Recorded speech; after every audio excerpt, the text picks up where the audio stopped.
Before I get into this mod guide, I wanted to mention something. As a result of me recording this guide on a mod pack, there are elements such as bird sounds and other aspects of the mod pack that have nothing to do with the Afraid of the Dark mod. In the future, when I do these, I will try to isolate the individual mod when I'm doing a guide for it. For this particular guide, though, there are several elements, including creatures and things, that are not going to be any part of the mod. The other thing I wanted to mention is if you would please be so kind as to go down and hit subscribe, that would mean the world to me. I'm trying to get more subscribers so I can increase that number and see if I can grow my channel. So any help you can do just by clicking that subscribe button would be delightful. Anyway, on with the video. Hello again, viewers, and greetings, fellow space travelers. This is Thorn of Night, and welcome back to a new mod guide for the mod called Afraid of the Dark by David underscore M1A2. And I will put the link for the Curse Forge down in the description. Now, this particular version that I'm playing on right now, and what this guide is for the Minecraft 1.12.2 version of the mod, which is the mods version 1.3.0. There has been some new updates to the mod since the release of this version. As a matter of fact, very recently there was some new stuff put up for the 1.16.5 version. That's not the one I'm doing for this particular guide because I am using this mod in this version for a mod pack that I've been playing on lately, and I wanted to at least get a guide out for this part. Some of the functionality has been improved and changed for some of the items in the mod, but there is largely the same information between this version and the newer one. I may put out another guide, including the newer updated version after I put this one up, but I wanted to get this one up first. The first thing that you're going to need to do, though, to start off is a bit of adventuring. An Eerie Forest biome has been added to the generation of the world. From afar, it looks dark and dying, with yellowed grass and nearly black gravewood trees. The wood has no specialized recipes involved with it, apart from some decorative blocks like doors, fence, and the like. Either in or near this new biome are what appear to be standing stones made of mossy cobblestone. Inside the circle of these short pillars is a cobblestone spiral stairwell leading down. Be ready for a fight at the bottom, since there are 8 monster spawners in the chamber below. 4 are the standard zombies, while the other 4 summon a new mob added by the mod, the Enchanted Skeleton. They drop Enchanted Skeleton Bone, which is presently used for making bone meal. Once all the monsters are dealt with, a search through the double chests will be in order. Most of what will be found are bone dust, bones, and enchanted skeleton bones. In at least one of them, though, there should be a guidebook for the mod, the Blood-Stained Journal. Reading it will allow the player to sign their name in blood to begin the journey through what the mod has to offer.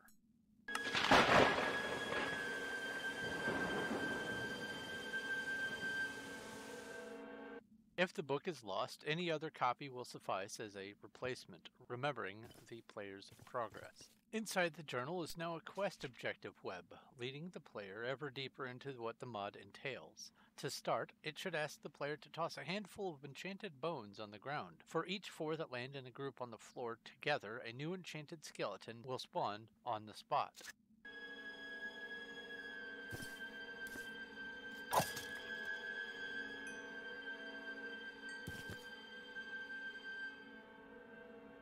Killing the newly regrown monster will unlock yet another part of the tree, allowing for the crafting of a Blade of Exhumation, which does enough damage to kill one of the skeletons in a single attack. This new weapon ensures that when one of these mobs is slain, it will always drop 4 bones, making a new one reform on the spot to help grind kills. One of the next entries to progress with will be to craft a crossbow. Crouching and right-clicking will toggle the bow between firing the wooden bolt and iron bolt, which are both relatively simply crafted. To load the crossbow, hold the right click, and then once it is loaded, fire with the left click. There can be a number of structures in this biome, and among them are what resemble an alchemist's hut. Inside are brewing stands to get that started early, along with some other useful blocks. Most important, though, are the chests, which will contain many potions already made, as well as some assorted research scrolls. Some examples might be the wrist crossbow or the cloak of agility.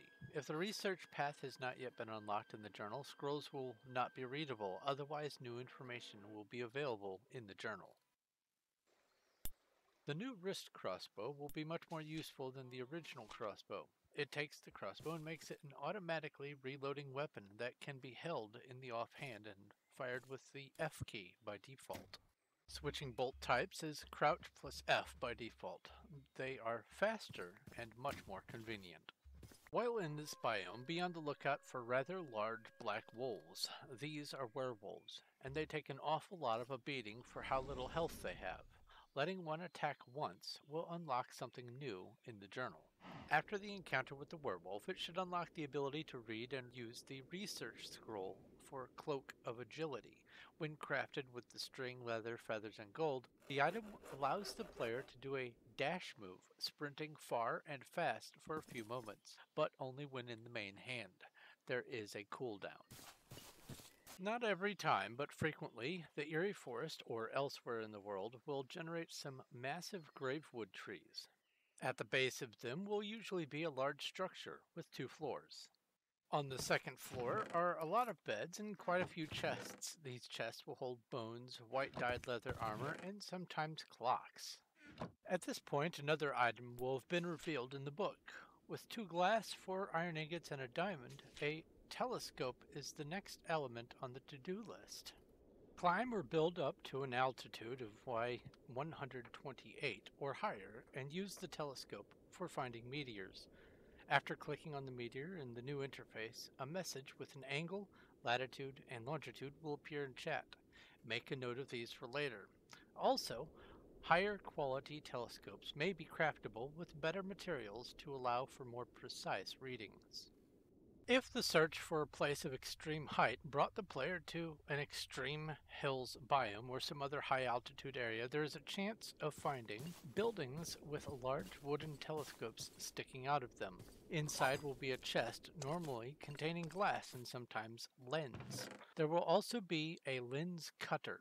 Interact with it by right-clicking, and more will be unlocked.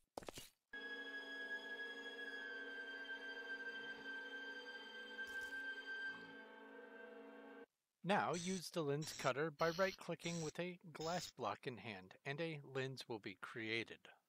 With these lenses, the advanced telescope can be made. In the book, there is mention of a rare telescope which has greatly improved accuracy that will reduce the error of its use down to 5 blocks when used in searching for meteors. Through the telescope and with the aid of the sextant, a blob of meteor will be found on the surface of the ground. Simply enter the readings from the telescope to get a message in chat used to approximate where the meteor landed. It is a black, large sphere that can be mined with an iron pick or better. Inside are several astral silver ore, which smelt into astral silver ingots.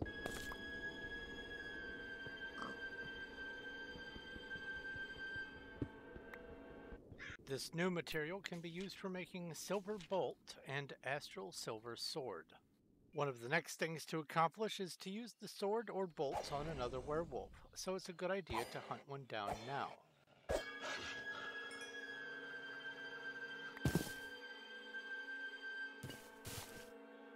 They will drop werewolf blood as a consequence of being killed. This new blood is used for making the Flask of Souls.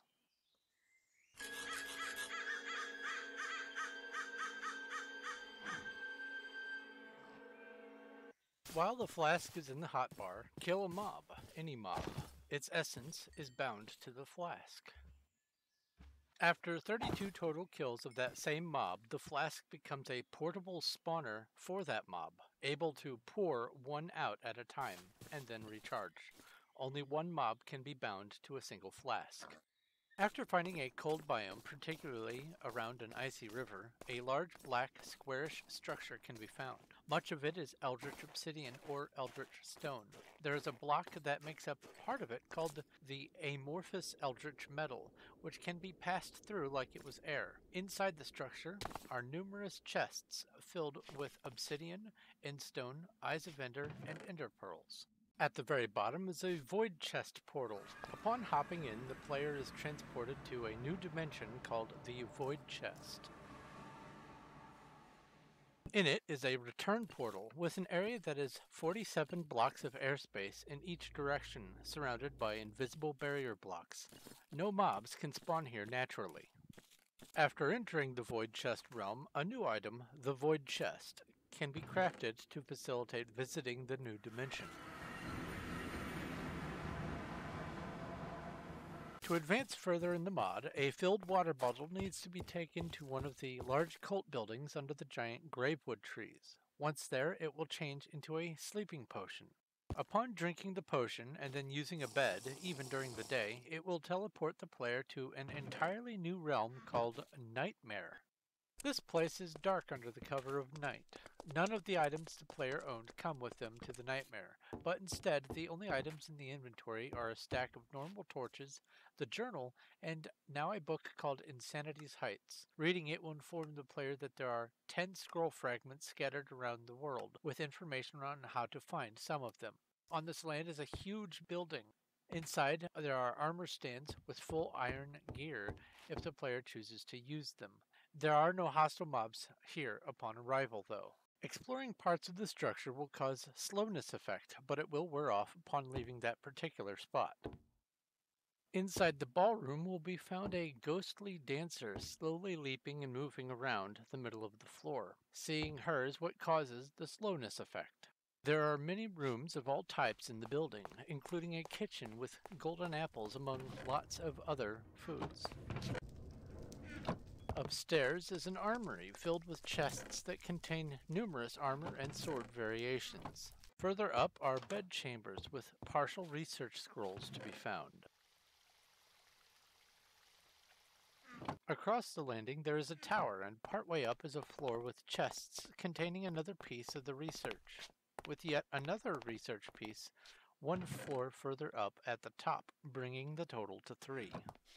From a different route in the building, a separate towering wing can be reached where, at the bottom of a spiral of wooden stairs, a central room with a decorative tree is surrounded by more bedrooms. One of the rooms has one more piece. Following many flights of stairs upward, at the top is access to a book repository with yet more stairs and then a ladder. Up the ladder is a sign that reads, "Bell was here," and on that level is another research piece, with another segment all the way at the top. At this point, 6 should have been found. Near the mansion is a cemetery with Inari's grave, and in it is a fragment. Elsewhere on the island is a smaller building, a lumberyard, with more research. Across a bridge lies a chest with the research for insanity in it, which can be immediately used at this point. Somewhere in the woods is a large, empty, sideways log with the 10th and final part in it. Craft the 4 astronomy into a whole research, then the 5 vitae make a new one as well. Use both of these along with the insanity one, and all 3 will have been read here.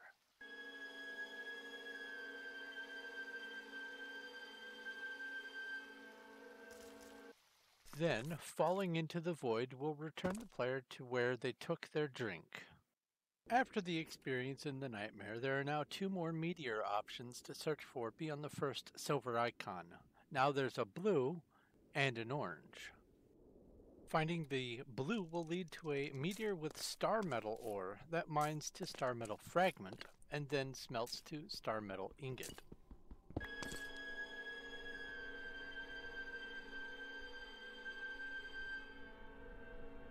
The orange meteor is filled with sunstone ore that mines to a sunstone fragment.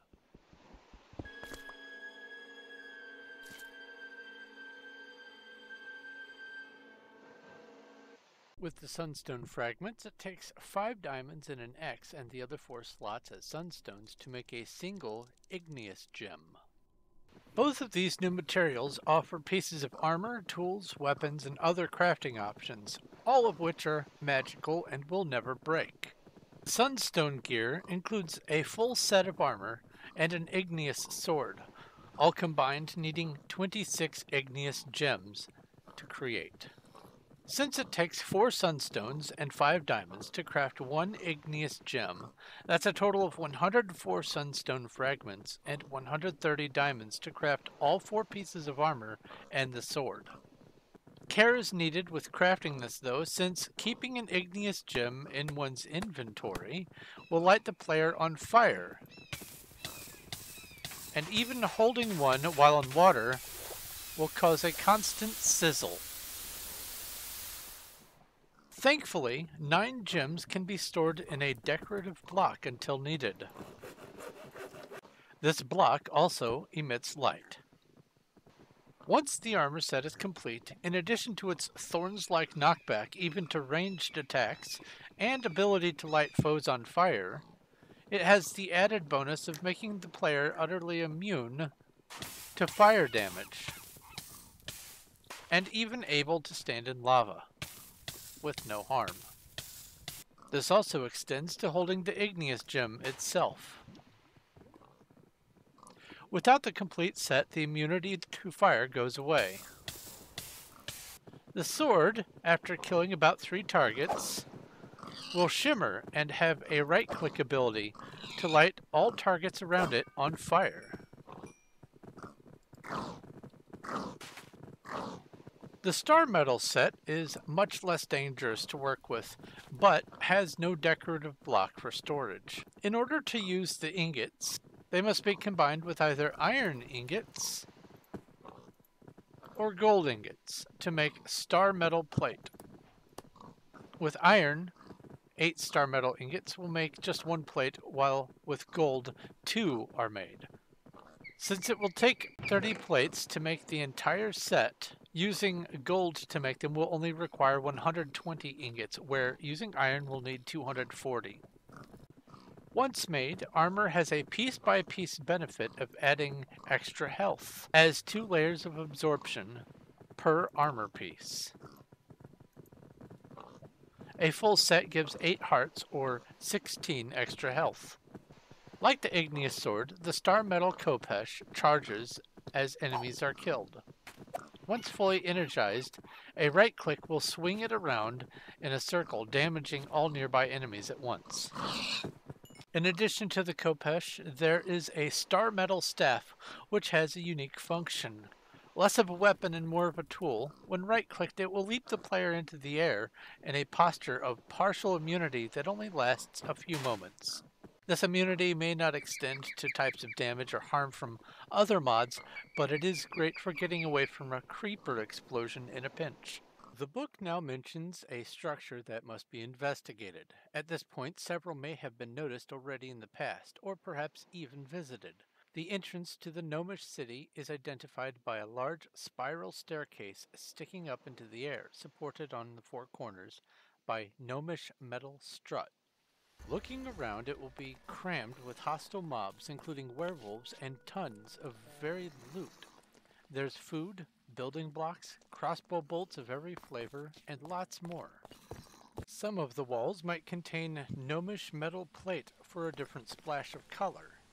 The cities are gigantic, with multiple levels connected by smaller stairwells and a lot of walkways. There are all manners of rooms to visit, too. Libraries, farms, forges, and even a mine are potentially discovered on the way to the bottom. Down is the city's ultimate goal, needing the player to adventure all the way to the lowest area. While fighting through the mobs, a splinter drone, looking like a flying crystal, will shoot projectiles at the player. They drop power cores, and the journal alludes to them being tameable eventually.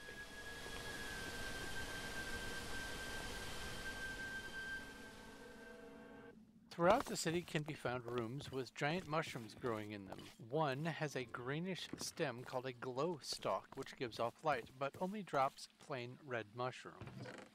Upon finally reaching the bottom, an enormous dark chamber with shapes of meteor in the middle presents itself. It is decorated in star metal ore, several eldritch blocks, and a few other minor details. At the far back is a throne that, when it is approached, will spawn Anaria, a boss with a lot of health and a lot of magic. Anaria can teleport, and as a last measure will summon a small army of enchanted skeletons. Conventional weapons do little, and even the wrist bow will only do 10 damage with either the star metal or igneous bolt. After Inaria is dead, the journal will have new, updated information. This information includes mention of how to make the Gnomish materials using Gnomish metal ingot, but that takes an uncraftable potion, so mining directly is probably the best bet. After killing Inaria, the book reminds the player that she danced in the nightmare, so returning there might lead to something useful. Drink the potion, click the bed, and dream the dream. Doing so and idling in one place will quickly yield slowness and then a nightmare stone, and a return to the overworld when ghastly Inaria's ghost slowly approaches and touches the player. Exploring elsewhere simply postpones the inevitable return. There is only one place to go that will advance the story, and that is a new piece of island connected by a simple cobblestone arch bridge. A new building has formed with an Inaria's altar in it. Right-click this, and the journey will nearly be at an end. At this altar, spells can be created and bound to keys, but be careful, that ghastly Inaria is still seeking a target, always. It might take a few visits to learn the experience costs, abilities, and casting methods to make a homemade spell, but in the end, if it is properly saved, some new, quite powerful abilities can be unlocked. Since spells can be sequential, where one part progresses into the next, the costs can add up quickly. It is possible to make a spell too costly to reasonably expect to cast regularly, numbering in the thousands of experience. While exploring the deserts of the world, there is a structure difficult to ignore. Surrounded in a giant ring of large mangrove trees is a desert oasis filled with water, imbued cactus, enchanted frogs that rivet and launch spells, mangrove-related loot, and most importantly, the wand. Any spell made and bound can be rebound to the wand, and have it be used instead of occupying valuable keyboard space. The casting cost is still the same, but now it's in a wand. There are plenty of strange items in the chests, as well as several others dropped by mobs, none of which yet do anything useful in this version. For this version, anything not mentioned in the journal is not yet implemented. Thank you very much for watching. If this video helped you, please leave a like. And also, if you haven't already, go ahead and subscribe. It means a lot, and I am trying to grow my channel. Anyway, thank you again. This is Thorn of Night, and I will talk to you later.